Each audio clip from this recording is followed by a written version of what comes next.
Assalamualaikum warahmatullahi wabarakatuh. Balik lagi sama gue Bang Zaini. 4 hari lagi nih kita akan mengenang bahwa telah terjadi pengkhianatan besar terhadap bangsa Indonesia yang dilakukan oleh Partai Komunis Indonesia. Dan PKI ini nih udah bener-bener dapet brand yang paling keren di otak orang Indonesia, bahwa PKI ini adalah partai terkejam, partai yang paling beringas, dan partai yang paling jago berkhianat gitu ya. Jadi kalau yang namanya ngebohong, hianat, dan mengkhianati, emang udah Mbak Alawi itu jagonya gitu ya. Dan ternyata tuh ya, dengan tesisnya Kiai Imad, dan gue inget yang pertama kali bikin statement bahwa Aidit itu adalah PKI, bahwa Aidit itu adalah Balawi, itu adalah Gus Fuad Pleret ya. Jadi sekitar 3 tahun yang lalu tuh, waktu beliau itu ngajar-ngaji ke murid-muridnya tuh di pondok pesantrennya, bilang bahwa Al Aidit itu adalah marga dari Balawi gitu. Kenapa Gus Fuad itu tahu? Karena dia itu Presiden Muhyiddin waktu itu. Jadi dia tuh sebetulnya tuh apal banget tuh sama yang namanya itu marga-marga Balawi gitu, termasuk marganya Al Aidit. Akhirnya waktu dia ngomong kayak gitu, banyak lah tuh kontroversi di situ tuh. Udah nggak lama Kiai Imad itu bikin tesis dan bilang bahwa Balawi ini bukan cucu Nabi, nggak ada kitab sejamannya apa segala macam. Terus nongol lagi tuh Dr. Sugeng, nongol lagi Gus Fakih, nongol lagi Kiai Nurihya dan yang lain-lain sebagainya gitu. Akhirnya sekarang ini masyarakat Indonesia tahu ya bahwa ternyata emang Habib itu tuh bukan cucunya Nabi. Dari segi manuskrip, dari segi akhlak, dan dari segi DNA juga nggak pernah nyambung sama Rasulullah Shallallahu Alaihi Wasallam gitu. Nah, nggak lama Kiai Imad itu ngeluarin tesis kayak gitu tuh, akhirnya tuh sejarawan-sejarawan itu tuh meneliti, ternyata Muso itu adalah Ba'alawi, ternyata Barakbah bersaudara itu adalah Ba'alawi. Dan yang lebih gilanya lagi, Aidit itu ternyata Ba'alawi Tulen, dulu namanya Ahmad Aidit, diganti sama dia jadi Dipa Nusantara gitu. Dia pengen nyaingin di Penogoro gitu, jadi dia itu pengen jadi diva tapi senyum Nusantara. Akhirnya kesampaian, walaupun bukan peran protagonis, jadi peran antagonis. Jadi kita tuh kalau nginget Aidit, kita itu inget manusia paling bejat, pengkhianat, dan yang lain sebagainya. Ini ngianatin apa sih? Ntar gue ceritain habis ini. Setelah gue nonton Ibu Amel binti Ahmad Yani gitu, jadi anaknya Jenderal Ahmad Yani, waktu Jenderal Ahmad Yani itu dibantai, beliau itu masih umur 15 tahun gitu. Dia itu bilang Bung Karno itu ada campur tangan di dalam pembantaian itu gitu loh. Karena Bung Karno itu kena hasut sama PKI. Bung Karno itu tuh lemah di perempuan. Akhirnya PKI itu tuh ngirimin perempuan untuk menghasut Bung Karno. Akhirnya Bung Karno itu ke framing otaknya bahwa Jenderal Ahmad Yani ini pengen yang namanya itu mengkudeta dengan membuat yang namanya itu Dewan Jenderal gitu. Akhirnya Bung Karno itu tuh sama anak emasnya ini nih jadi nggak percaya. Akhirnya Bung Karno itu ngasih intel, ngirim intel apa segala macam, yang akhirnya dipenjara di zamannya Pak Harto gitu loh. Intinya tuh kayak gitulah. Jadi Ahmad Yani dan perwira-perwira yang lainnya tuh yang dihantam di lubang buaya itu kenapa yang mesti dihancurin? Karena Jenderal Ahmad Yani ini kayak Pak Tito Karnaviannya sekarang nih. Jadi dia itu yang ngebebasin Irian Jaya. Dia itu yang bilang nggak boleh ada negara di dalam negara. Pokoknya ideologi negara kita tuh harus berpegang teguh sama kesepakatan berbangsa dan bernegara gitu. Jadi Jenderal Ahmad Yani ini adalah momok besar bagi Aidit untuk menguasai Indonesia gitu.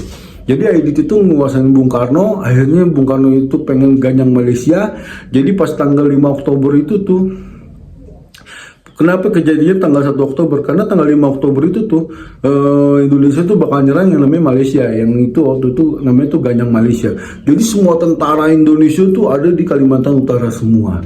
Dan yang di Jakarta itu kosong. Tinggal ada tentara-tentara yang akan merayakan defile itu tapi tanpa peluru. Jadi benar-benar tuh Indonesia tuh kosong dan di situ disikat. Itulah pengkhianatan terbesar ya. Itulah pengkhianatannya Aidit terbesar gitu. Aidit ini siapa ya? Aidit ini kaderisasi dari Muso al-Musawa ini. Muso al-Munawar apa Musawa. Pokoknya dia Ba'alawi gitu.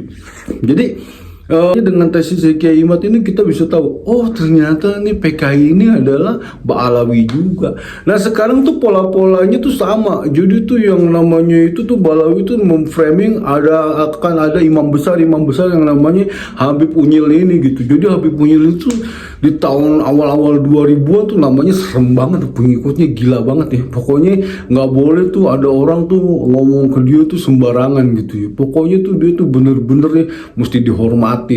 Ada orang manggil dia Rizik, wah didatengin, digebukin, hancur mukanya. Dulu, bukan sekarang. Sekarang mah kita udah tahu bahwa dia bukan cucu Nabi, jadi kalau mau didatengin ya perang lah sekalian gitu. Jadi nanti nih tanggal 30 September ini kita akan memperingati ya, gimana keganasan dia tuh ya, gimana pengkhianatan dia itu tuh mengkhianati bangsa Indonesia, mengkhianati perjuangan. Ternyata bukan di zaman PKI doang dia kelakuannya tuh kayak gitu. Tahun 28 tuh di zaman PKI juga di Musuh Al-Musawa itu dia begitu juga. Dan sebelumnya juga tuh ternyata tuh Utsman bin Yahya tuh didatengin tuh sama Belanda tuh ke Indonesia tuh untuk merangin tuh kiai-kiai ahli toreko gitu. Kiai-kiai itu yang nggak bisa diintimidasi sama Belanda. Kiai-kiai yang nggak mau ngejual bahan makanannya tuh ke Belanda gitu. Kiai-kiai yang berontak bahwa Belanda itu tuh mesti diusir dari tanah Indonesia.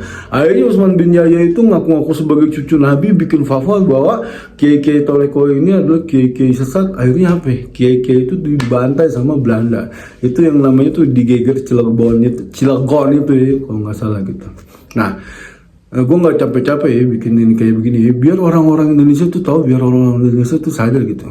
Musuh sebenarnya itu pemahaman komunis itu ya dibawa ternyata tuh bukan sama orang Cina, bukan sama orang Rusia, bukan sama orang mana-mana, ternyata sama orang Yaman yang ngaku-ngaku cucu Nabi ini. Ini yang paling berbahaya kan.